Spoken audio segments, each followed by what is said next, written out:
Hello class 7 and 8 के बच्चों, कैसे हो सबके सब। उम्मीद है अच्छे हो और होगे और रहोगे भी, ठीक है। लेकिन सबसे बुरी बात क्या है अभी कि जो वीडियो मैं अभी बनाने जा रहा हूँ आप लोगों के लिए, ऑलरेडी वो वीडियो ख़त्म भी हो चुका था। हो सके तो अभी तक अपलोड भी हो जाता, लेकिन जब लगभग ख़त्म होने को आया तो मैंने देखा कि भाई वीडियो लगभग 1 घंटे का वीडियो मैंने बोलते रह गया और ये वीडियो कंप्लीट नहीं हुआ। तो ये दोबारा मेहनत करने जा रहा हूँ, तो और भी ध्यान से देखना है, ठीक है। और वो भी सेम डे में जस्ट 15 मिनट का रिलैक्स फील किया हूँ खुद को, तब जाके इस वीडियो को बना रहा हूँ।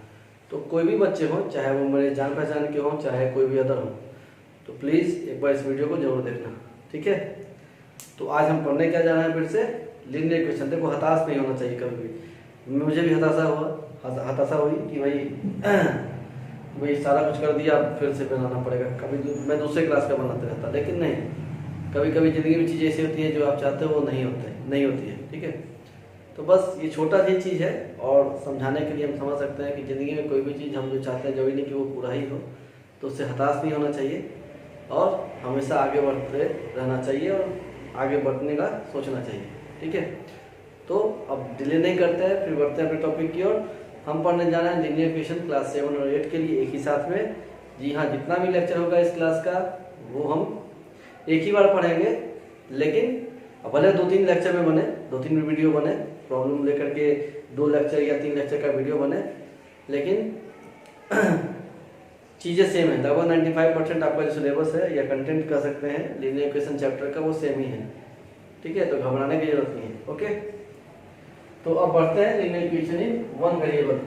वेरिएबल बताने से पहले मैं कुछ इस पूरे चैप्टर को डील करने से पहले मैं कुछ ऐसे फैक्ट्स के बारे में बताऊंगा जिसे सुन करके या जिसे समझ करके बहुत सारे बच्चे जिनको जो चीज़ पता नहीं होगा वो भी मालूम हो जाएगा और ये चैप्टर भी इजीली बनने लगेगा, ठीक है। तो स्टार्ट करते हैं, वेरिएबल से नहीं करेंगे, हम स्टार्ट करेंगे कांस्टेंट से कि व्हाट इज कांस्टेंट। तो देख लो कांस्टेंट क्या है। Symbol whose value is not fixed। शोर शराबा काफी है, कोई नहीं, जल्दी माइक ले लूंगा मैं। A symbol whose value is not fixed, whose value is fixed, is called a constant। यानी कांस्टेंट का एक सिंबल है जिसका वैल्यू फिक्स होता है। जैसे सपोज करो 8, ये है क्या, इसमें कहीं 8 लिखा हुआ है क्या? माइंड में 8 बोलते हो तो क्या कहीं लिखा हुआ नहीं ना, लेकिन 8 नंबर के लिए एक सिंबल तैयार किया गया है जो आप कहीं भी देख लो, चाहे बोर्ड पे, चाहे अपनी कॉपी पे, चाहे वॉच पे देख लो, चाहे गाड़ी के नंबर प्लेट पे देख लो। लेकिन ये देखते ही आप क्या समझ जाते हो कि ये नंबर क्या है, 8 है, ठीक है। वैसे ये देख लो, ऐसे देख लो, चाहे ऐसे देख लो। तो ये क्या देखोगे कि ये जो है ये 7 है। आई बात समझ में? तो 7 कहीं भी अगर मैं यूएसए चला गया और यहाँ ये देख लिया तो ये क्या हम समझ देंगे कि भाई ये 7 डिजिट को दिखा रहा है, 7 नंबर को दिखा रहा है, ठीक है। आई बात समझ में? जैसे ही आप फॉरेन जाते हो कभी या टूर्नामेंट वगैरह देखते ही होंगे, मैच वगैरह कुछ भी क्रिकेट मैच, तो देखते हो किसी अदर कंट्री में भी हमारा फ्लैग को हम अपने फ्लैग को हम इजी पहचान देते हैं कि हमारा इंडियन फ्लैग है या भारत का झंडा है। कैसे भाई? तो ट्राई कलर से, हमारे फ्लैग के सिंबल से। ये ट्राई कलर होना चाहिए, ठीक है। और उसमें एक अशोक चक्र है, इसका मतलब क्या है कि वो इंडियन फ्लैग है, ठीक है। तो वैसे ही कांस्टेंट क्या है, एक सिंबल है जिसका वैल्यू फिक्स्ड होता है। उसी तरह से कांस्टेंट का भी अपना एक सिंबल होता है, ठीक है। जैसे हमारा नेशनल फ्लैग का है वैसे हमारे कांस्टेंट का भी है। उसी तरह से वेरिएबल का भी है, उसी तरीके से क्या क्या है, वेरिएबल का भी है। तो ये भी क्या, a symbol whose value is not fixed, a symbol whose value is not fixed and it can be determined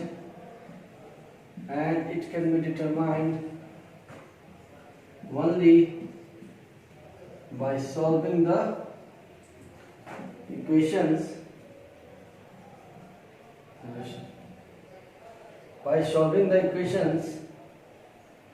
and it can be determined by solving the equations or by assumption और by assumption, यानी कहने का मतलब क्या हुआ कि ऐसा symbol जिसका वैल्यू क्या होता है, फिक्स्ड नहीं होता है, and it can be determined by solving the equation और बाय एजम्पशन। और इसको हम कैसे डिटरमाइन करते हैं भाई, तो इक्वेशन को सॉल्व करके और एजम्पशन के आधार पे। कैसे भाई, तो देख लो, जनरली हम इसमें यही करते हैं कि वेरिएबल, इस चैप्टर में जो हम पढ़ रहे हैं उसमें वेरिएबल का वैल्यू ही फाइंड आउट करते हैं, ठीक है। लेकिन वो मैं बारी बारी से उस चीज को समझाऊंगा, उसके एक टर्म्स को समझाऊंगा, लेकिन सपोज जस्ट मैं नॉर्मल में दिखाता हूँ कि कैसे हम वेरिएबल की वैल्यू एक इक्वेशन को सॉल्व करके निकालते हैं। जैसे मैंने 2x इक्वल टू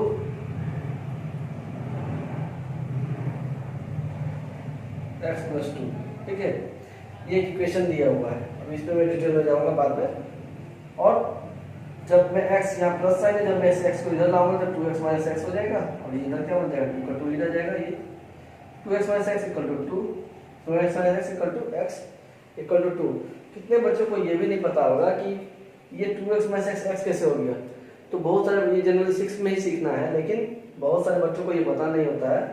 तो आप क्या करोगे, इसमें जस्ट x को मैंगो मान लो, मैंगो, तो 2x means 2 mango, x means mango, 2 mango minus 1 mango मतलब क्या, 1 मैंगो, और 2 मैंगो माइनस मैंगो यानी 1 mango, 2 mango minus 1 mango equal to 1 mango. तो देख लो 1 मैंगो बच गया।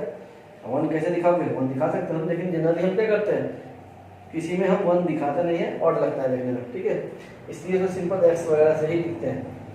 तो 2x minus x equal to x and x equal to 2।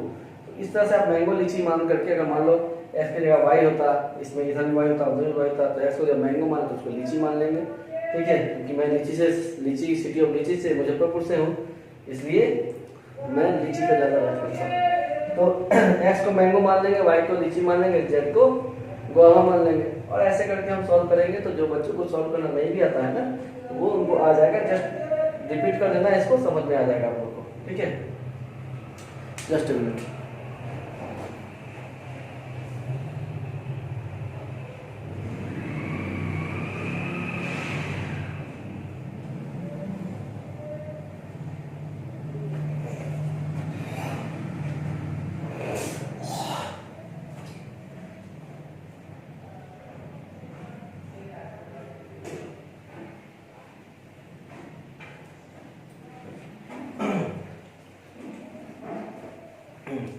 अब देखिए, ये कांस्टेंट वेरिएबल पता चल गया। अब देखते हैं आगे। अब कांस्टेंट वेरिएबल के बाद हम जानेंगे क्या, ये बता दिया तो मैं क्या बताऊं।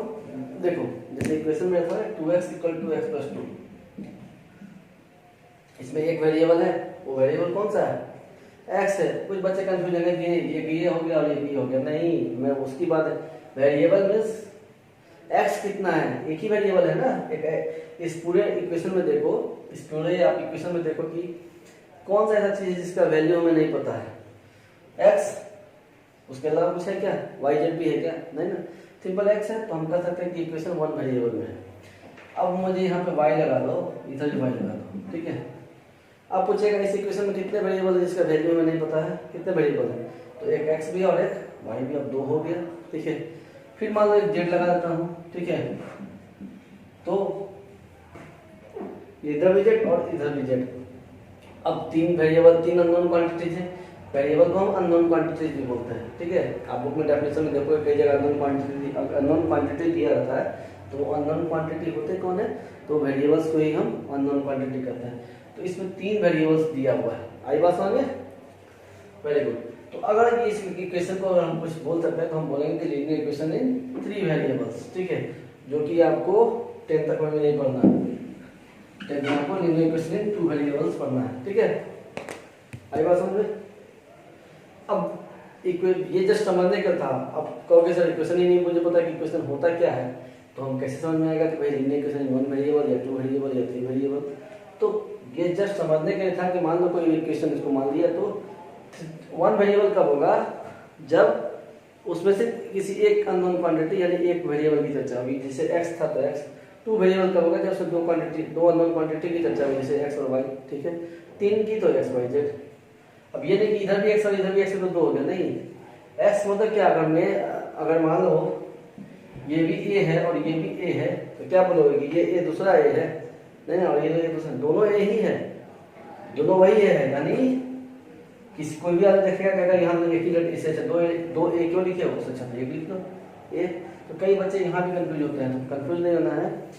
एक्स अगर मतलब इस इक्वेशन को अगर हम सॉल्व करते हैं, ठीक है, तो देखो 2x = x + 2 था, तो 2x - x तो हमें x क्या बना था, 2x - x = 2 था, x = 2 बन गया, ठीक है। तो ये इक्वेशन सेटिस्फाई होने के लिए यहाँ भी x 2 ही होगा, यहाँ भी x 2 ही होगा। ये क्या बता रहा है कि 2x किसके बराबर है, x + 2 के बराबर। तो ये कब पॉसिबल है, जब x 2 होगा तभी। तो देख लो 2 × 2, 2x का मतलब क्या है 2 × x, और x का वैल्यू कितना है 2, तो 2 डाल दिया, तो यहाँ पे क्या है 2, x के वैल्यू को यहाँ पे 2 लिख दिया, 4 = 4, देखो हो गया। यानी ये नहीं कि ये x अलग है और ये x अलग है, दोनों वेरिएबल कितना है, वेरिएबल मतलब चीजें कितनी हैं, एक प्रकार की चीजें, एक प्रकार के अननोन क्वांटिटी कितने हैं, यानी अननोन क्वांटिटी कितने हैं, एक ही है। तो देखो x का वैल्यू 2, तो यहाँ भी 2 धरा, यहाँ भी 2 धरा, यानी दोनों x क्या है, एक ही x का काम करेगा, ठीक है। ठीक है, वो है इक्वेशन अलग अलग के साथ, लेकिन वो वेरिएबल एक ही काउंट होगा, बस इतना ही करना है। ये नहीं कि अब 2 वेरिएबल 2x है लेकिन उसको 2 वेरिएबल कर देना कि 2x वेरिएबल है, नहीं, वेरिएबल x है और अननोन क्वांटिटी क्या है जिसको वेरिएबल बोलते हैं वो एक ही है पूरे इक्वेशन में। अगर वाइट टर्म भी आता है तब हम जाके कहते हैं कि 2 उसमें वेरिएबल है। अब देखिए, अब ये समझ में आ गया। अब बढ़ते इक्वेशन क्या है, लेकिन इक्वेशन जाने से पहले हम बनाएंगे अलजेब्रिक एक्सप्रेशन, अलजेब्रिक एक्सप्रेशन। तो अलजेब्रिक एक्सप्रेशन है क्या भाई, तो देखो a combination of constant and variables separated with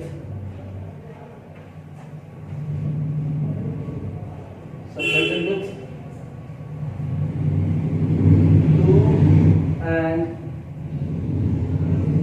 more of the fundamental operation, separated with 2 and more of the mathematical fundamental operation,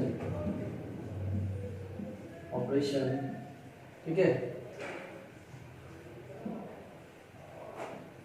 Then the expression is called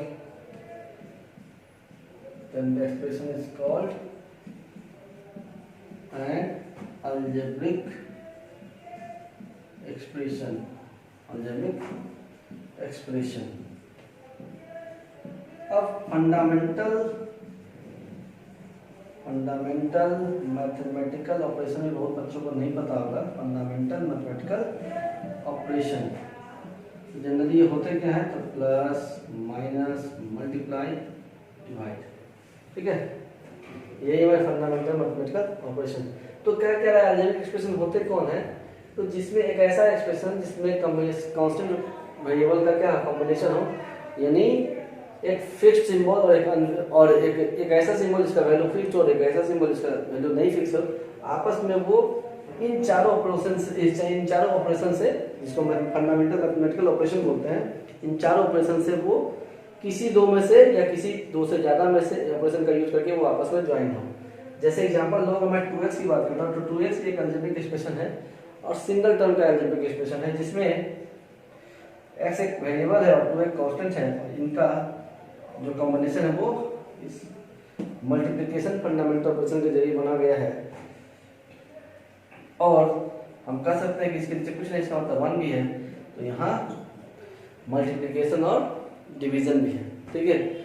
और किसी भी case में जब कोई कांस्टेंट और वेरिएबल आपस में कंबाइंड रहते हैं तो किसी भी केस में आपको मल्टीप्लिकेशन और डिवीजन जो आपका ऑपरेशन है वो हमेशा रहता ही रहता है। इसीलिए मैंने यहाँ पे लिखा है कि विथ 2 एंड मोर, यानी एक ऐसा कॉम्बिनेशन कांस्टेंट वेरिएबल का जिसमें वे 2 या 2 से ज्यादा मैथमेटिकल फंडामेंटल ऑपरेशन के जरिए जुड़े हुए हैं आपस में, तो वैसे एक्सप्रेशन को हम क्या करते हैं, अलजेब्रिक एक्सप्रेशन करते हैं। अब देखिए इधर 2x + 3y - 5, अब यहाँ देखिए 2x मैंने जस्ट बताया कि इसके पीछे मल्टीप्लाई साइन है, इसके पीछे मल्टीप्लाई साइन है, ठीक है। और बोलोगे सर इसके पीछे नहीं है, तो आप क्या 5 को 5 into 1 नहीं लिख सकते हो, तो ये भी लिख सकते हैं। यानी मल्टीप्लाई और डिवीजन हर में दिखेगा, मल्टीप्लाई और डिवीजन हर में दिखेगा, मल्टीप्लाई और डिवीजन हर में दिखेगा, ठीक है। 1 1 कट जाएगा, फिर ये 5 बन जाएगा, ठीक है। तो फर्क कहाँ पे आएगा कि उसमें एडिशन है कि नहीं, सब्ट्रैक्शन है कि नहीं। आई बात समझ में? तो देखिए इसमें केस में क्या है, कितने क्वेश्चन है भाई, मल्टीप्लिकेशन डिवीजन तो सब में रहते ही है, एडिशन और सब्ट्रैक्शन भी है, ठीक है। लेकिन जब मैं इसमें यहाँ प्लस कर दूं तब पूछेगा कितने, यानी इससे पहले वाले केस में जब ये माइनस था तो 4 मैथमेटिकल ऑपरेशन थे इसके अंदर, लेकिन जैसे ही ये प्लस हो गया अब इसके पास 3 मैथमेटिकल ऑपरेशन है। कौन कौन भाई? मल्टीप्लिकेशन, डिवीजन और एडिशन। और पहले क्या था? एडिशन, सब्ट्रैक्शन, डिवीजन और मल्टीप्लिकेशन, यानी चारों के चारों थे। आई बात समझ में? ठीक है। तो यही होता है अलजेब्रिक एक्सप्रेशन, ठीक है। अब बढ़ते हैं इक्वेशन की तरफ।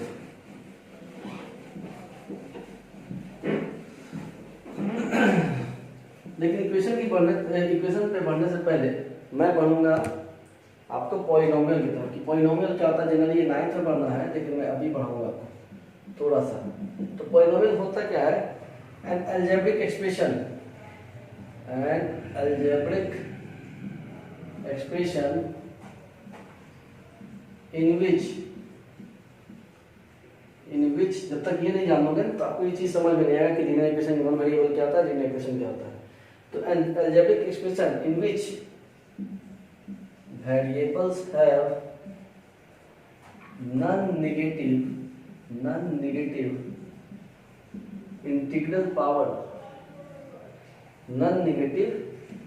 integral power, और कह सकते हैं कि पॉजिटिव पावर्स,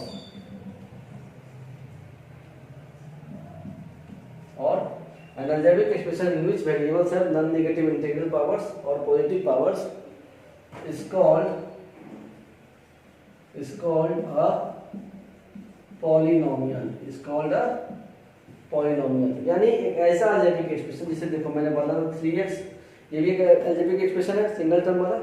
तो एक ऐसा अलजेब्रिक एक्सप्रेशन जिससे वेरिएबल का क्या हो, नॉन नेगेटिव इंटीग्रल पावर्स हो, यानी नॉन नेगेटिव मतलब करने का कि पॉजिटिव इंटीजर पावर्स हो। और पॉजिटिव इंटीजर आपको पता है कि -3, -2, -1, 0, 1, 2, 3 डॉट इन्फिनिटी माइनस इन्फिनिटी।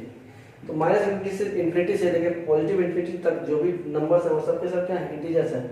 लेकिन हमें यहाँ कैसा इंटीजर लेना है, तो नॉन नेगेटिव इंटीग्रल यानी पॉजिटिव पावर्स वाले। तो यहाँ के बाद तो माइनस खत्म हो गया ना, तो 0 भी पॉजिटिव पावर्स में ही काउंट होगा। यानी एक x का पावर 0 भी अगर दिया रहे तो ये क्या है, ये एक पॉलिनोमियल है, क्योंकि वेरिएबल x है और उसके ऊपर पावर क्या है, 0 है, और 0 एक पॉजिटिव पावर्स में काउंट होगा। तो x का पावर 0 एक पॉलिनोमियल होगा। तो यहाँ पे 3x है, तो इसके ऊपर पावर कितना है, कुछ नहीं है, इसका मतलब 1 है, ठीक है। तो ये भी एक पॉलिनोमियल होगा, लेकिन 3x² मान लो ये भी एक पॉलिनोमियल होगा, ठीक है, ये भी एक पॉलिनोमियल होगा। लेकिन 3x - 1 पॉलिनोमियल नहीं होगा, क्योंकि वेरिएबल का पावर माइनस में आ गया, यानी माइनस में पावर नहीं आना चाहिए, ठीक है। 0 आ जाए चल जाएगा, लेकिन माइनस में नहीं आना चाहिए। तो ये वेरिएबल नहीं होगा, ये होगा, ये होगा, ये होगा और ये भी होगा, ठीक। अब एक पावर वाले वेरिएबल को जो हम बोलेंगे, है ना, ये अलजेब्रिक एक्सप्रेशन है ना। अब जब अलजेब्रिक एक्सप्रेशन में वेरिएबल का पावर, है ना, पॉजिटिव में हो और पावर 1 हो, तो वैसे वो अलजेब्रिक एक्सप्रेशन क्या बन जाता है, लीनियर पॉलिनोमियल बन जाता है। क्या बन जाता है, लीनियर पॉलिनोमियल, ठीक है। मैंने क्या बोला कि कैसा अलजेब्रिक एक्सप्रेशन जिसमें वेरिएबल का पावर पॉजिटिव हो जाए तो वो अलजेब्रिक एक्सप्रेशन पॉलिनोमियल कहा जाता है। यानी ये भी अलजेब्रिक एक्सप्रेशन है, ये भी अलजेब्रिक एक्सप्रेशन है, क्योंकि देखो कॉम्बिनेशन ऑफ कांस्टेंट वेरिएबल है ना। लेकिन पॉलिनोमियल कौन है, तो ये, लेकिन ये नहीं, क्यों, क्योंकि इसमें माइनस पावर आ रहा है और इसमें माइनस पावर नहीं आ रहा है। तो माइनस पावर वाले जितने भी हैं वो सब के सब अलजेब्रिक एक्सप्रेशन तो हैं, लेकिन वो पॉलिनोमियल नहीं होंगे। लेकिन पॉजिटिव पावर वाले जितने भी अलजेब्रिक एक्सप्रेशन हैं सबके सब क्या होंगे, पॉलिनोमियल होंगे। तो और पावर 1 वाले जो पॉलिनोमियल हैं, linear polynomials have variables in in power of x, have variables in power of 1। Linear polynomial कौन होता है? जिनके पास जिनमें वेरिएबल का पावर्स 1 के फॉर्म होता है। ये 2 पावर है ना, ये 1 तो नहीं, ये 2 है, तो ये क्वाड्रेटिक पॉलिनोमियल हो जाएगा। क्या हो जाएगा? Quadratic polynomial. क्वाड्रेटिक पॉलिनोमियल जो आपको पढ़ना है क्लास 10th में, ये हो जाएगा क्यूबिक पॉलिनोमियल। ठीक है, ये क्या हो जाएगा? क्यूबिक पॉलिनोमियल, जिसके बारे में हम थोड़ा 9th में भी जान लेंगे कि क्यूबिक होता है, क्यूबिक पॉलिनोमियल होता है। तो पावर 2 वाले को क्वाड्रेटिक करते हैं, पावर 3 वाले को क्यूबिक करते हैं, 1 वाले को क्या करते हैं? लीनियर करते हैं। फिलहाल अभी इतना ही जान लीजिए आप। ठीक है, अब उम्मीद है कि पॉलिनोमियल में कोई प्रॉब्लम नहीं होगा कि पॉलिनोमियल होता क्या है। ठीक है, अब जब पॉलिनोमियल जान लेंगे तब हम जानेंगे कि इक्वेशन क्या होता है। ठीक है, अब इक्वेशंस क्या होता है? तो एन इक्वेशन, राइटिंग बचपन से ही अच्छा है, बहुत अवार्ड ले चुके हैं हम इस पे। ठीक है, तुम लोग मत लेना, लेकिन an equation is a statement of equality. An equation is a statement of equality of two algebraic expression of two equative to algebraic expression in which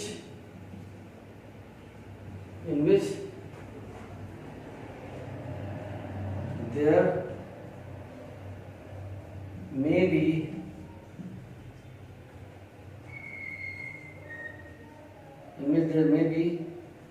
one or more than one unknown quantities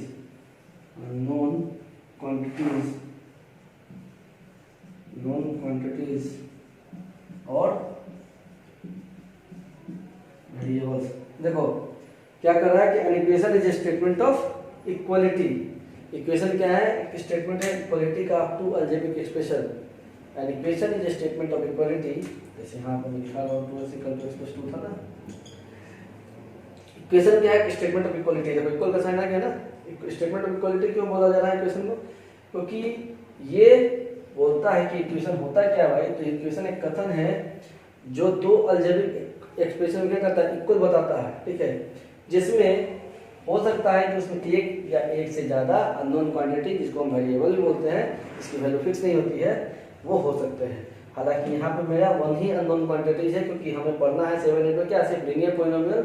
8 में पढ़ना, 7 में पढ़ना है linear equation 1 variable में, 8 में पढ़ना है वही चीज लीनियर इक्वेशन में। ठीक है, यानी चाहे 7 या 8 हो, वेरिएबल एक ही रहेगा, इसीलिए मैं यहाँ एक वेरिएबल ले आया। ठीक है, तो कहता है कि इक्वेशन क्या है? कि equation statement of equality of two algebraic expression in which there may be one और more unknown quantities or variables. ठीक है, इसमें क्या होता है कि एक या एक से ज्यादा अननोन क्वांटिटीज और वेरिएबल हो सकते हैं और होंगे भी। ठीक है, तो अभी ये इक्वेशन की बात कर रहा है, तो होंगे भी, तो उसमें हो सकता है कि पावर 2 भी हो जाए, 3 भी हो जाए, 4 भी हो जाए। लेकिन हमें जो यहाँ पढ़ना है वो पावर 1 वाला पढ़ना है, और पावर 1 वाला ही पढ़ना है। हम पावर 1 वाले पॉलिनोमियल को पढ़ेंगे। ठीक है, इसीलिए हम अब इक्वेशन के बाद क्या पढ़ेंगे कि लीनियर इक्वेशन क्यों बोला गया इसको, क्योंकि उसमें हम पावर 1 वाले ही इक्वेशन को जानेंगे। और पावर 1 वाले इक्वेशन में क्या होगा कि दो अलजेब्रिक एक्सप्रेशन, ठीक है, क्योंकि हम लीनियर इक्वेशन पढ़ना है। ठीक है, दो अलजेब्रिक एक्सप्रेशन, ठीक है, जिसका पावर 1 ही होगा, उसी को कंपेयर करेंगे, यानी उसी की इक्वलिटी को हम पढ़ेंगे इस चैप्टर में। तो इक्वेशन क्या समझ में कि इक्वेशन क्या है कि स्टेटमेंट ऑफ इक्वालिटी है दो अलजेब्रिक एक्सप्रेशन का। तो देख लो एक अलजेब्रिक एक्सप्रेशन 2x है, दूसरा x+2 है। उसमें हमने क्या किया है कि इक्वालिटी को डिफाइन किया है यहाँ पे, और इसीलिए ये बन गया क्या? इक्वेशन। और इसी को हम बोलते हैं कि equation is statement of equality of two algebraic expression in which there may be one और more than one unknown quantities और वेरिएबल, और जिसमें हो सकता है कि एक या एक से ज्यादा अननोन क्वांटिटीज या वेरिएबल हो। तो यहाँ हम देख रहे हैं कि दोनों में क्या है? एक ही वेरिएबल है। ये हो सकता है y भी हो जाता। तो अभी भी ये linear equation in two variable का रहेगा। ठीक है, लेकिन ये क्वाड्रेटिक इक्वेशन नहीं कहलाएगा। क्वाड्रेटिक इक्वेशन पावर 2 वाले जब हम पढ़ेंगे, जिस वेरिएबल का पावर 2 आ जाए, और तब उनके इक्वेशन को ऐसे डिफाइन किया जाए, जैसे मान लो कि यहाँ पे x² हो गया, यहाँ पे x² हो गया। ठीक है, यहाँ पे ये y है, यहाँ पे y + 10। ठीक है, इसमें लीनियर पॉलिनोमियल भी आ गया, इसमें क्वाड्रेटिक पॉलिनोमियल भी आ गया। मैंने बोला था ना कि जिसका पावर 1 हो वो लीनियर पॉलिनोमियल, जिसका पावर 2 है वो क्वाड्रेटिक पॉलिनोमियल। तो अगर दो पावर वाले का यानी वेरिएबल का पावर अगर 2 हो जाता और उसके बीच में हम इक्वेशन को डिफाइन करते तो ये कहलाता है क्वाड्रेटिक इक्वेशन। लेकिन चूंकि हमें यहाँ 7 और 8 में 2 पावर वाला पढ़ना ही नहीं है, ठीक है, 2 पावर वाला यानी वेरिएबल के बाद 2 पावर पढ़ना ही नहीं है, तो हम क्या कहेंगे उसको कि एक पावर वाले वेरिएबल के वो वेरिएबल जिसपे पावर 1 हो उसको क्या कहते हैं, लीनियर, ठीक है, यानी उसको कहते हैं लीनियर पॉलिनोमियल, ठीक है। और लीनियर इक्वेशन में क्या होता है, तो हम एक ऐसा इक्वेशन जिसमें सिर्फ लीनियर हम क्या करें, लीनियर पॉलिनोमियल के ही बीच में इक्वेशन को डिफाइन करें तो वो लीनियर इक्वेशन कहलाता है। तो फिलहाल आप समझ गए कि इक्वेशन क्या होता है कि equation is statement of equality of two algebraic expression. दो अलजेब्रिक एक्सप्रेशन का इक्वालिटी दिखा रहा है जिसमें एक या एक से ज़्यादा अननोन वेरिएबल हो सकते हैं, जो आपको में भी हो सके कि 7 और 8 में तो एक से ज़्यादा वेरिएबल ना ही पढ़ने को मिले, ठीक है, और मिलेगा भी तो कोई फर्क नहीं पड़ने जा रहा उससे, ठीक है, हालांकि मुझे नहीं लगता है कि मिलेगा। तो जनरली आप मान के चलो कि आपको एक ही वेरिएबल या तो यहाँ x होगा या तो यहाँ y होगा या तो यहाँ z होगा, ठीक है। अब ये समझ गए हैं, अब पढ़ते हैं कि भाई इक्वेशन तो हम जाने कि इक्वेशन क्या होता है कि भाई इक्वेशन तो स्टेटमेंट ऑफ इक्वालिटी होता है दो अलजेब्रिक एक्सप्रेशन का, ठीक है। और क्योंकि लीनियर इक्वेशन की बात कर रहे हैं, ठीक है, तो यानी हम इस चैप्टर में पॉलिनोमियल ही पढ़ रहे हैं, बस उस पॉलिनोमियल का पावर क्या है, 1 है। ये चीज़ समझ में आ गया, नहीं समझ में आएगा कोई भी डाउट होगा तो आप पूछिएगा तो मैं उसका वीडियो अपलोड कर दूंगा। हालांकि इसमें समझने की हमको लगता है कोई बहुत ज़्यादा कठिन नहीं है, ठीक है, कुछ बच्चे को ना समझ में आता हो, लेकिन इक्वेशन क्या है, statement of equality. Statement of equality मतलब कि समानता का एक कथन, ठीक है। इक्वेशन क्या है, समानता का एक कथन है। देख लो ये समानता दिखा रहे हैं कि 2x कितना के बराबर है, x + 2, यानी x का वैल्यू हमें पता चल जाए तो 2x इतना ही होगा जितना x + 2 होगा, जो मैंने स्टार्टिंग में ही करके देखा है। अब बात करते हैं कि लीनियर इक्वेशन क्या होता है, ठीक है। तो an equation dealing in linear polynomial,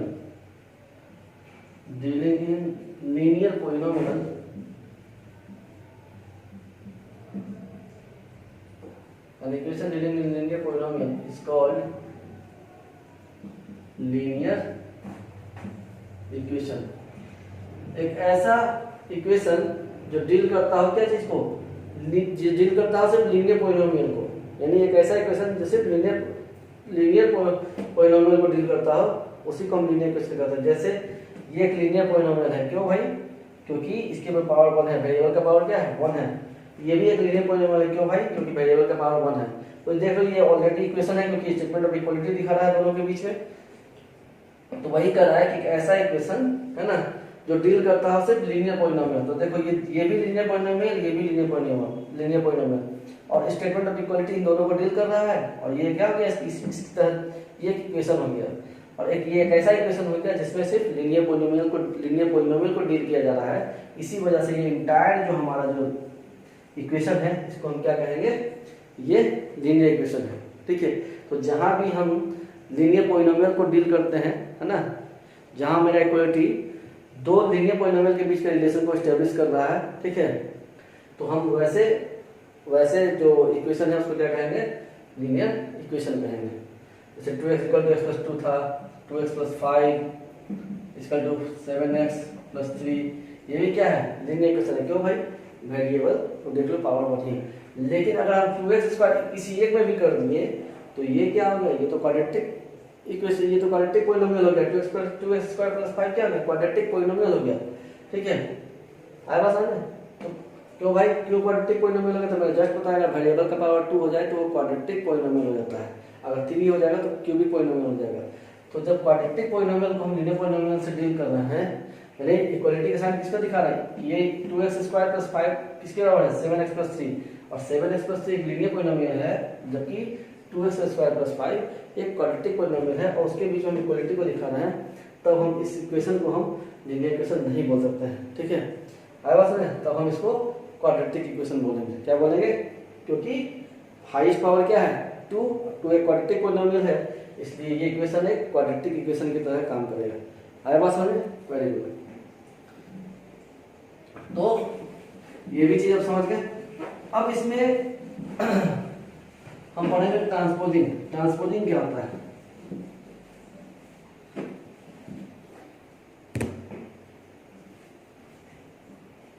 transposing क्या होता है? तो transposing is a process, transposing is a process in which the terms of one polynomial, in which terms of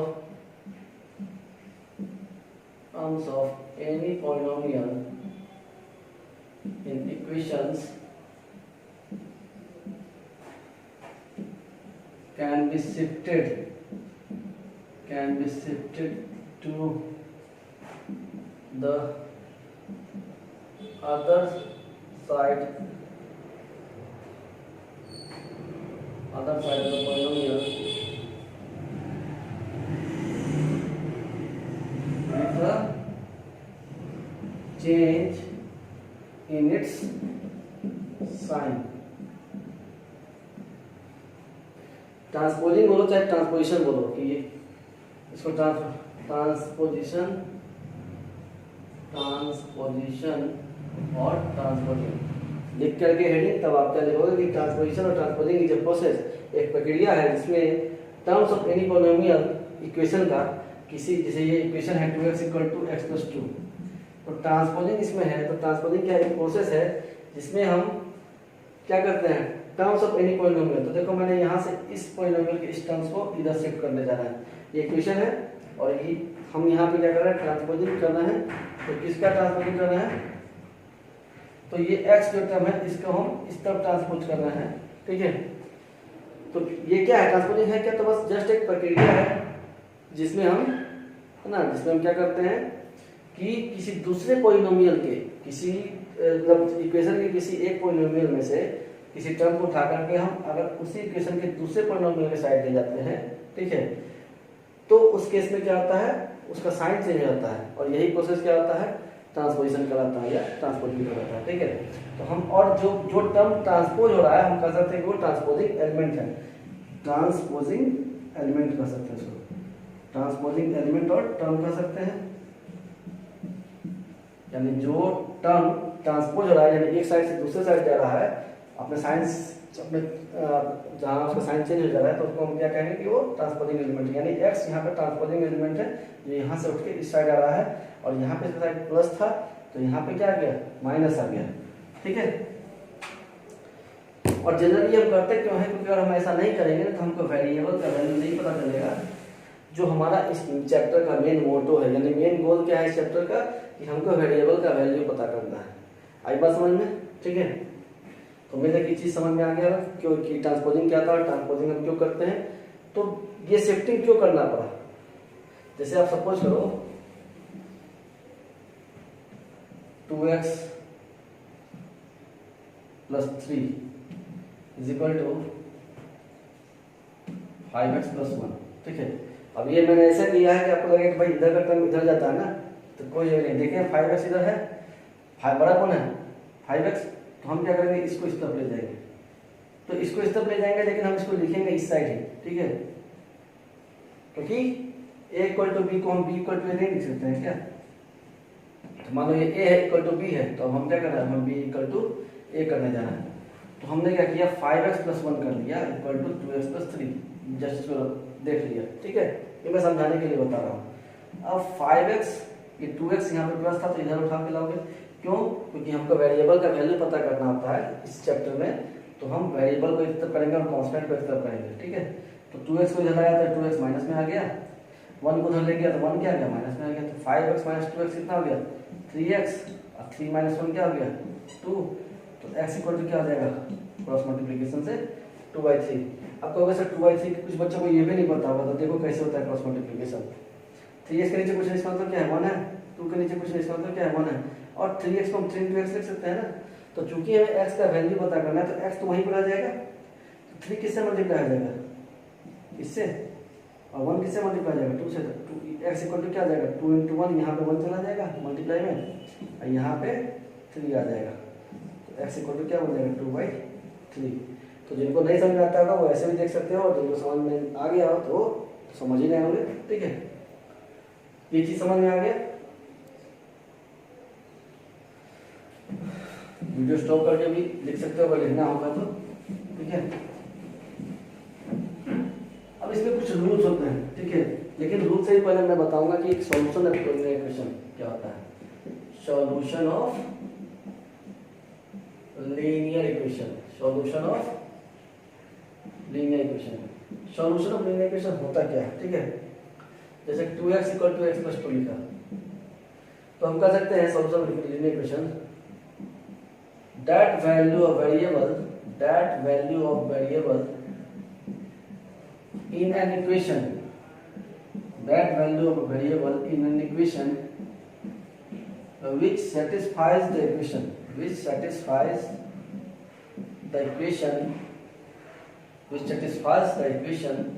is called solution of the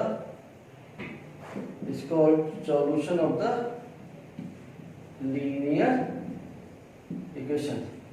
यानी value of variable, value of किसका, तो variable का वह value इस equation में है ना, variable का जैसे x है ना, अब ये इक्वेशन है उसमें एक x वेरिएबल है, तो इसी इक्वेशन के लिए x का एक वैल्यू होगा है ना, जो ये सेटिस्फाई करेगा कि हाँ 2x जो है वो x प्लस 2 के ही बराबर होगा। ठीक है, तो वो कैसे पता चला हमने, तो पहले हमने इक्वेशन सॉल्व किया था ना, याद है 2x minus x equal to 2, तो x इक्वल टू 2 आ गया था, यानी हमें वैल्यू क्या आ गया था उस तरह से। नहीं देखो फिर से देख लो, 2x equal to x plus 2, 2x minus x equal to 2, तो x इक्वल टू क्या आ गया 2। फिर से समझ लो 2 मैंगो माइनस मैंगो, तो 2 मैंगो में से 1 मैंगो चला गया तो क्या हुआ 1 मैंगो बचा, तो मैंगो इक्वल टू 2। ठीक है, अब देखो ये जो वैल्यू है ना, वेरिएबल का वैल्यू क्या है 2, तो यही वैल्यू जो है वेरिएबल का ये सेटिस्फाई करेगा इक्वेशन को, यानी इसका मतलब कि वो LHS इक्वल टू RHS कर देगा। तो देखो LHS क्या है 2x है, 2 इंटू 2 x का वैल्यू 2, तो 2 इंटू 2 तो 4, RHS x प्लस 2 है, 2 प्लस 2 क्या हो गया 4 हो गया। तो देखो therefore LHS equal to RHS, जब ये हो जाएगा कंडीशन तो हम कह सकते हैं hence x is equal to 2 is a solution of the equation, ऊपर लिखना हो 2x equal to x plus 2, यानी x equal to 2 क्या हो जाएगा सॉल्यूशन हो जाएगा इक्वेशन का। कौन सा इक्वेशन का 2x equal to x plus 2, इसके बारे में लिख सकते हो, जगह नहीं था तो मैंने ऊपर लिख दिया।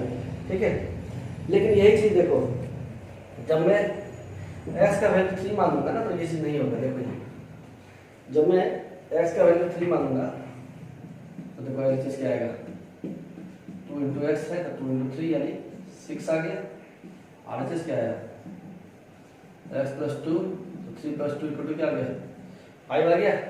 ठीक, तो यहाँ पे क्या है therefore LHS not equal to RHS, और यहाँ पे LHS RHS नहीं हुआ, इसलिए x equal to 3 is not a solution of the equation 2x equal to x plus 3। यानी ये इक्वेशन है ना, ये सेटिस्फाई तभी होगा जब x मेरा क्या हो 2 है, और जब ये x इक्वल टू 2 इसको LHS इक्वल टू RHS कर दे रहा है, हम सीधे शब्दों में कर देंगे कि x इक्वल टू 2 ये सॉल्यूशन ऑफ द इक्वेशन। आ गया बात समझ में। ठीक है,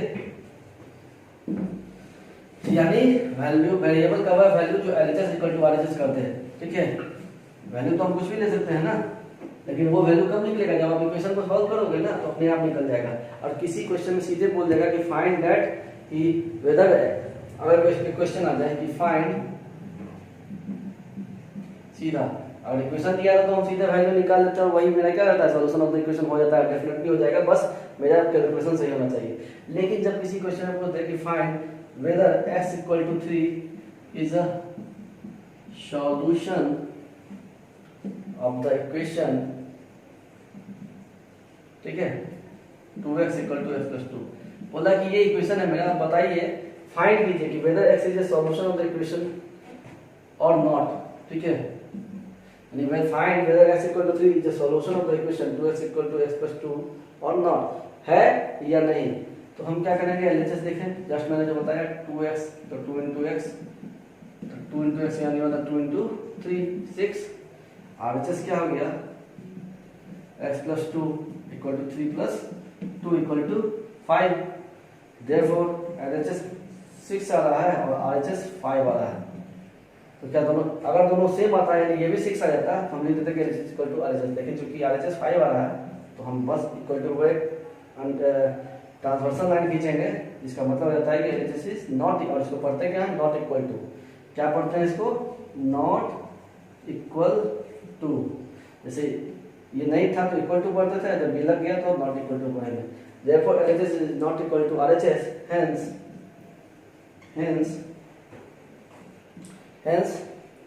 x equal to 3 is not a solution of the equation 2x equal to x plus 2। लेकिन वही जैसे अगर x इक्वल टू 2 है तो हम लिख देते कि हाँ भाई x equal to 2 is the solution of the equation 2x equal to x plus 2, क्योंकि हम अभी जस्ट पहले वही देख चुके हैं। ठीक है, अब मुझे एक बार देखते दो ये वीडियो चल रहा है कि नहीं। ठीक है, अब मैं रब करता हूँ, आप यहाँ स्टॉप करके भी देख सकते हो। विदाउट फैन पढ़ाना पड़ता है, काफी मेहनत लगती है पढ़ाने में, मजाक नहीं है। क्लास में तो फैन वगैरह सारा चलते रहता है ना, इसमें तो वो भी नहीं।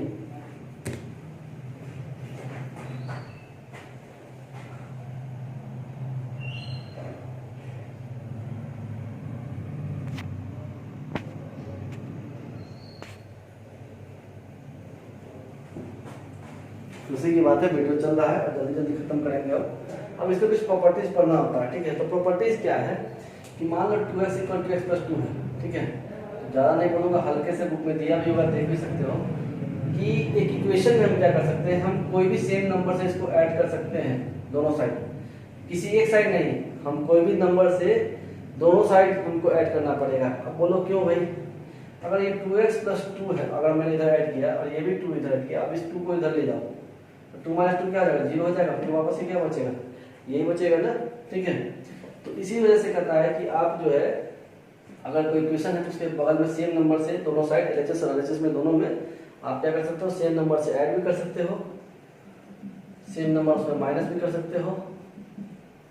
ये है ओरिजिनल इक्वेशन, ये x प्लस 2 है,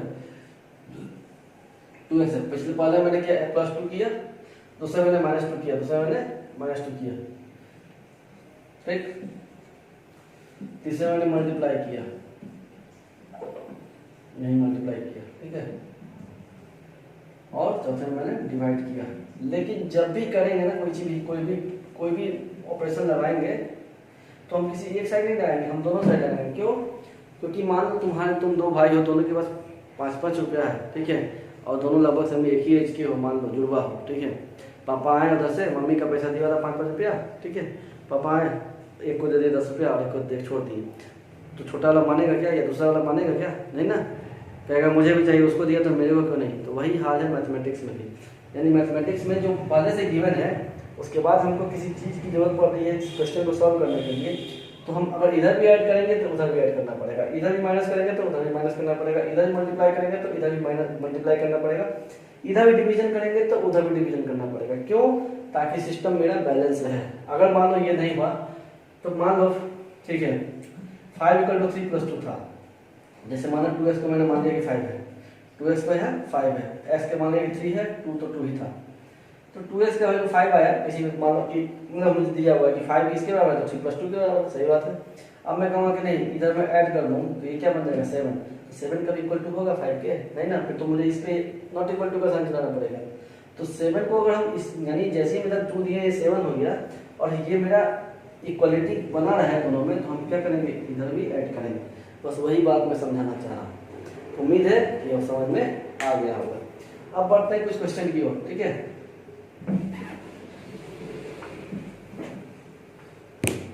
फर्स्ट इजी क्वेश्चन से स्टार्ट करते हैं। 5x = 10 + 3x, ठीक है।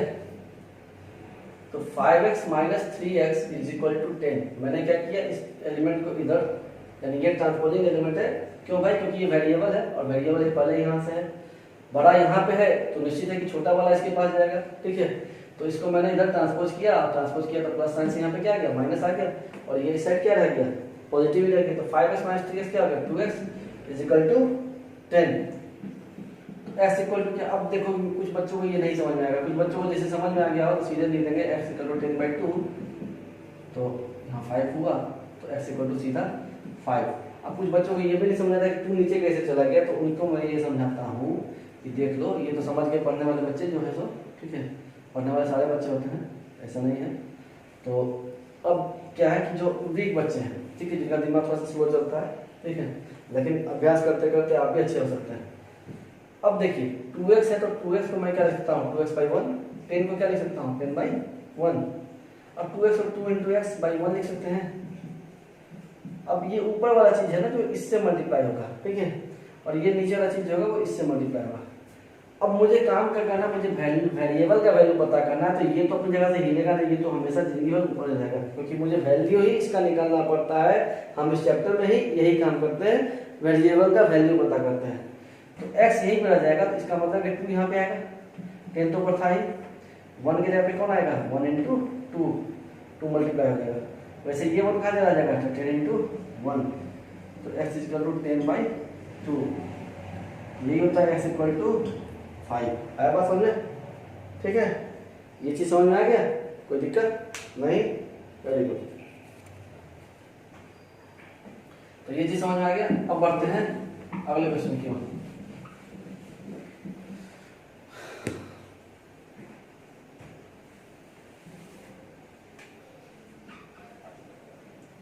y plus 6/4 plus y minus 3/5 is equal to 5y minus 4/8। यहाँ पे देखिए, जब आप क्वेश्चन देखोगे तो बीच में एकदम प्लस का साइन दिया रहेगा, या माइनस का या मल्टीप्लाई का कुछ भी रहता है तो बीच में दिया जाता है। तो हमें कुछ ऐसा करना है कि मेरा काम इजली वे में हो जाए। तो हम क्या करें? पहले इन दोनों का एलसीएम ले लेते हैं। 4 और 5 का एलसीएम क्या हो जाएगा? 20। ठीक है, अब 4 से 20 कितने टाइम्स हो जाएगा? 5 टाइम्स में। तो ऊपर लिख दो 5, और ये ऊपर वाला नंबर क्या है? y + 6 है ना, तो इसको एक साथ ब्रैकेट में लगा दो, क्योंकि बाई 5 दोनों से मल्टीप्लाई होगा, क्योंकि y + 6/4 का मतलब होता है कि y/4, y + 6/4 का करने का मतलब होता है कि y/4 + 6/4। ठीक है, अगर हम इसको तोड़ के लिखे तो इसका मतलब 4 दोनों के नीचे है, तो 4 इसको 5 टाइम्स में डिवाइड कर रहा है, तो y + 6 से, यानी 5 किससे मल्टीप्लाई होगा? सिर्फ y से नहीं होगा, पूरे y + 6 से मल्टीप्लाई होगा। आया बात समझ में? कुछ लोगों को एलसीएम नहीं आता होगा, इसलिए मैं इतना खोल के बोल रहा हूँ। 5 से 20 कितने टाइम्स हो जाएगा? 4 टाइम्स हो जाएगा। तो 4 किससे मल्टीप्लाई होगा? तो y - 3 से मल्टीप्लाई होगा। ठीक है, 8 है, यहाँ तो कुछ है ही नहीं, तो 8 के 10 का 10 हो जाएगा, 5y - 4। अब एक चीज जान लो, ठीक है, कि अगर मैं 20 को ऊपर ले जाऊं तो मान लो ये 20/8 हो जाएगा ना। अगर मैं इसको ऐसे जस्ट क्रॉस मल्टीप्लिकेशन सिखाया इससे पहले, तो 5y - 4 × 20 हो जाएगा, कुछ इस तरह का हो जाएगा ना। तो इसका मतलब क्या हुआ? 20 और 8 में डिवीजन पॉसिबल है, अगर दोनों एक दूसरे को काट सकते हैं तो देखो 4 से 8 भी कट जाएगा, 4 से 20 भी कट जाएगा ना। तो हम इधर नहीं ले जाएंगे, हम इधर ही इसका काम खत्म कर देंगे। ये समझ जाते हैं टीचर्स कि बच्चे ने क्यों काटा यहाँ पे। ठीक है, तो देखो 4 × 2 = 8, और ये कितना 5 टाइम्स में कट गया। ठीक है, अब क्या करेंगे? अब देखो, अब यहाँ पे हो गया 5y + 30 + 4y - 12। 5 × y 5y, 5 + 6 5 6 या प्लस का साइन प्लस, 5 6 या 30, फिर प्लस का साइन प्लस, 4 × y 4y, और +4 × -3, तो प्लस माइनस क्या होता है? माइनस, तो 4 × 3 12। ठीक है, आगे बात समझ? नीचे 5 दिया तो 5 दे दो। अब ये है 5y - 4/2। अब देखो 5y + 4/9 9y हो जाएगा, और 30 - 12 कितना हो जाएगा? +18 हो जाएगा। y5 = 5y - 4/2। ठीक है, अब मैं इसको यहाँ पे करता हूँ आगे। ठीक है, अब 2 है तो 2 यहाँ से क्रॉस मल्टीप्लिकेशन होगा इससे, तो ये क्या हो जाएगा? 2 × 9y + 18, और ये 5 किससे मल्टीप्लाई होगा 5y माइनस 4 से, तो इक्वल टू के बाद हम 5 देंगे और 5y माइनस 4 से इसको मल्टीप्लाई करवा देंगे। 2 × 9y 18y, 18 + 2 36, 5 × 5 25y। कभी कभी लाइट बल्ब का जो इस पे लाइटनेस ज़्यादा होगा, दिख नहीं रहा है कुछ, तो आप मेरी आवाज़ से समझ जाना कि मैंने वहाँ क्या लिखा। तो 5 × 5y 25y, 5 और plus 5 minus plus minus minus 5 × 4 20, 18y। अब देखो इसको हम ऐसे भी कर सकते हैं, 25 बड़ा है ना, तो हम 18 को उसके साइड ले देंगे, तो कोई नहीं, इक्वल टू बी को हम इक्वल टू ए लिख सकते हैं। पहले मैं इस टर्म को इस तरफ लिख ले रहा हूँ, तो 25 माइनस 18y, यानी ये इसकी तरफ जा रहा है, तो प्लस से माइनस में आ गया। अब इक्वल टू साइन है, तो जब ये इस तरफ चला गया है तो नीचे 20 किसकी तरफ आएगा 36 की तरफ आएगा, तो 36 + 20 और 25 माइनस 18 कितना आ जाएगा 7y, ठीक है, और 36 + 20 कितना आ जाएगा 56, और y इक्वल टू क्या आ जाएगा 56/7, तो y इक्वल टू क्या आ गया 8, वैल्यू निकल गया, यानी यही मेरा सॉल्यूशन था, ठीक है, y इक्वल टू 8। मेरे लिए ये चीज समझ में आ गया होगा, देख लो, कहीं भी प्रॉब्लम है तो फिर कमेंट सेक्शन में आप पूछ सकते हो। और 2 क्वेश्चन और करेंगे जल्दी जल्दी, इससे पहले कि फोन का मेमोरी फुल हो जाए। अब देखिए नेक्स्ट क्वेश्चन है हमारा, क्योंकि बहुत सारे बच्चे यही नहीं कर पाते हैं, और जिन बच्चों को ये नहीं समझ में आएगा तो आगे की पढ़ाई तो और उनको समझ में आएगी। चैप्टर काफी इजी है, और इसीलिए मैं कुछ क्वेश्चन करा रहा हूँ ताकि एक एक चीज कैसे करना है मैं समझा दे रहा हूँ। अब देखो ये थोड़ा सा लगेगा डरावना टाइप, लेकिन उतना भी डरावना नहीं है, ठीक है। या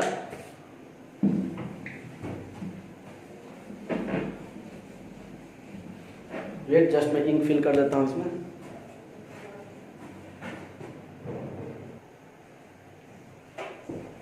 इंक फिल हो चुका है। अब देखिए ना, अब ये क्वेश्चन डरना है कि डरना नहीं है। सीधा क्या करेंगे हम, इसमें क्रॉस मल्टीप्लिकेशन करेंगे। क्या करेंगे क्रॉस मल्टीप्लिकेशन, तो 6x + 7 है, ये किससे मल्टीप्लाई हो जाएगा 2x + 3 से, ये 4x + 5 है, ये किससे मल्टीप्लाई हो जाएगा 3x + 2 से। दोनों नंबर ग्रुप में है, तो मैंने क्या किया हर ग्रुप को एक ब्रैकेट में ले लिया, इस चारों को ब्रैकेट में ले लिया, और उसके बाद क्रॉस मल्टीप्लिकेशन का 6x + 7 को ले लिया, फिर 2x + 3 से इसको मल्टीप्लाई कर दिया, ताकि एक एक करके मैं खोलूँ।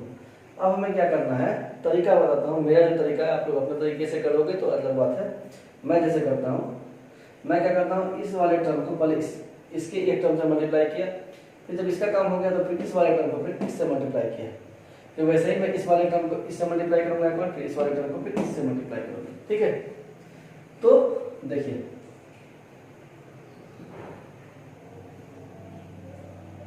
तो 6x × 2x, अब देखो मैं पहले एक चीज छोटा सा चीज समझाता हूँ कि कैसे ये मैं करूंगा।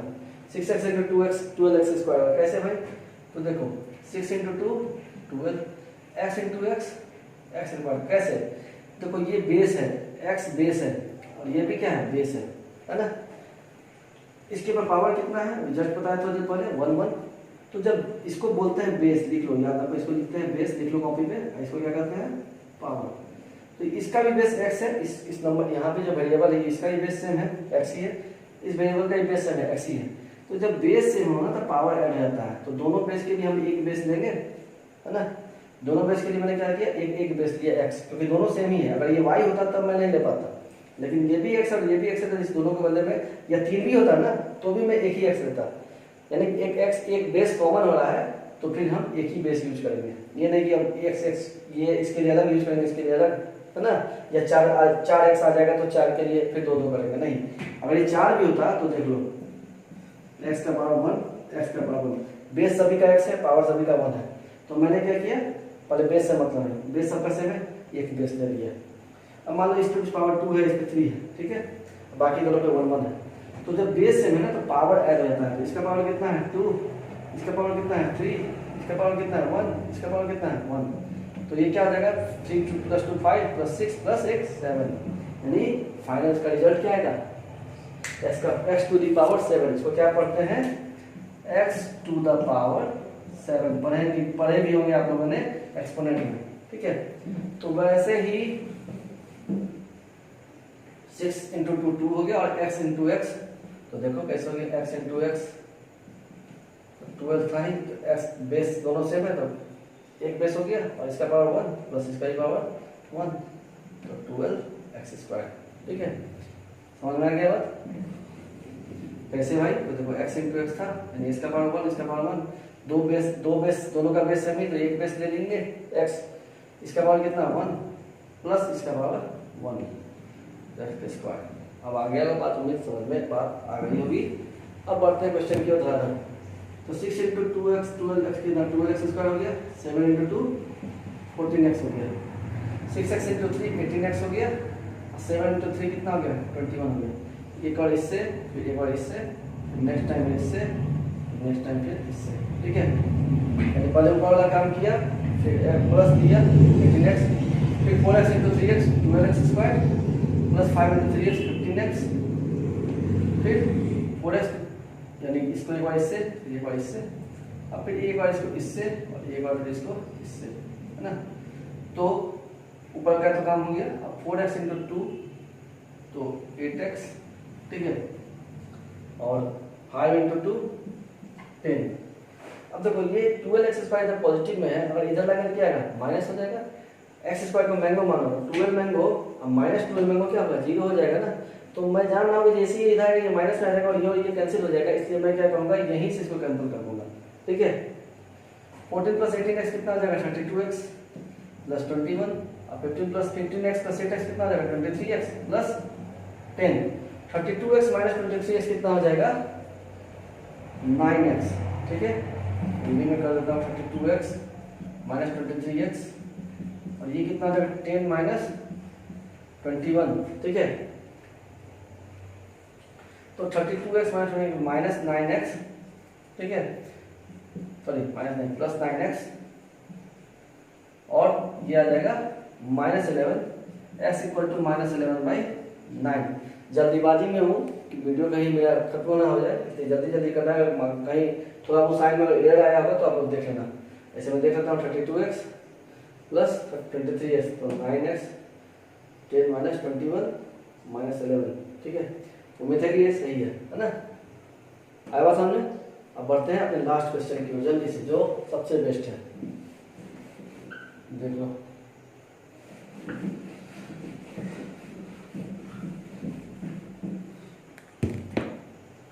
लास्ट क्वेश्चन है जिसमें अधिकतर बच्चे कंफ्यूज करते हैं और स्कूल के एग्जाम में इस तरह के क्वेश्चन आ ही जाते हैं, इवन की सेम यही क्वेश्चन आ जाते हैं। ठीक है, 1 minus m minus 2/3, m minus 2/3। ठीक है, अब इस क्वेश्चन में क्या करेंगे, देखो इसके नीचे कुछ नहीं, इसके 1 लगा लो, ये भी 1 लगा लो। जब कुछ नहीं नीचे इसका मतलब क्या है, इन दोनों में नीचे डिनोमिनेटर 1 दे दो।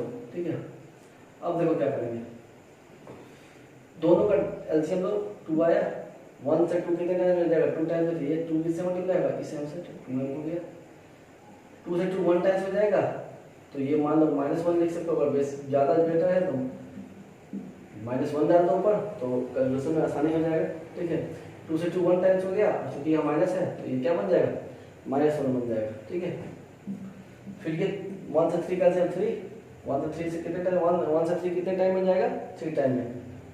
3 किससे मल्टीप्लाई होगा 1 से, तो 3 × 1 3, 3 से 3 कितने टाइम में जाएगा 1 टाइम में। तो क्योंकि यहाँ माइनस है तो ये हो जाएगा -1, और -1 किससे यानी 1 किससे मल्टीप्लाई होगा, तो -1 किससे मल्टीप्लाई होगा m-2 से। यदि चूंकि यहाँ माइनस दिया हुआ है तो ये -1 बन जाएगा। ठीक है, और -1 किससे मल्टीप्लाई होगा तो m-2 से। अब 2m minus plus minus -1 into m का मतलब हो जाएगा कोई भी नंबर जब 1 से मल्टीप्लाई होता है तो वो नंबर वही रहता है। तो m 1 से मल्टीप्लाई होगा कितना बनेगा m, क्योंकि यहाँ माइनस प्लस माइनस आगे बात समझ में। ठीक है, और -1 into plus minus plus minus, और 1 इंटू 1/2, फिर -1 into m minus minus plus 2 हो जाएगा, 1 into 2 2m minus m minus 1 बन जाएगा, 2 मैंगो माइनस मैंगो माइनस 1/2, अगर नहीं समझ में आया तो आप मैंगो मान लो एम को, तो 2 मैंगो माइनस मैंगो यानी 1 मैंगो बचेगा, तो 1 मैंगो को क्या बोलते हैं, एम ही बोलेंगे ना, तो 2m minus m, m minus 1/2, 3 + 2 5, 5 minus m by 3। अब क्या करेंगे, 3 को क्रॉस मल्टीप्लिकेशन कर दो, 3 इंटू हो जाएगा m माइनस 1, इधर हो जाएगा 2 इंटू 5 माइनस एम, ये हो जाएगा 3m minus 3, 2 into 5 10 minus 2m, ठीक है। और यहाँ ये याद रखना, जब भी आप ब्रैकेट का मल्टीप्लिकेशन करते हैं तो आपको याद रखना है कि यहाँ पे कौन सा साइन है और यहाँ पे कौन सा साइन है। अगर सब प्लस में है सारा चीज तब तो कोई दिक्कत नहीं, लेकिन जैसे ही माइनस वाले टर्म से आपसे अगर करने जा रहा मल्टीप्लाई और यहाँ माइनस टर्म नहीं रहा तो डेफिनेटली उसमें क्या आएगा, माइनस ही आएगा।